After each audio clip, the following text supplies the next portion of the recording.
کسی اگر یک برادرش غیبت بکند خداوند نیکی های او را میگیرد. امام حسین ابن علی بچه حضرت علی امام حسین میگوید یک کس خبرش آورد که فلان همسایه تو را در فلان معرکه غیبت کرد.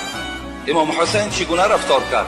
میگوید در یک طبق پر از خرما کرد و خاندان این مردی که او را غیبت کرده بود همونجا رفت. در روایه میگوید زن وقتی کشا دید حسین گفت ای نبیره پیغمبری خدا خوش آمدی مرحمت. این گفت نه، گفت من خانه تو نمی درایم مگر من شنیدم که تو امروز آن مقدار حسناتی که داشتی همش را مرا دادی، من هم در عوض این نیکی تو به تو نیکی میکنم، این طبق خرما را قبول کن. اگر چنده که نیکی من نسبت نیکی تو خیلی کم است. یعنی کسی که اگر کسی را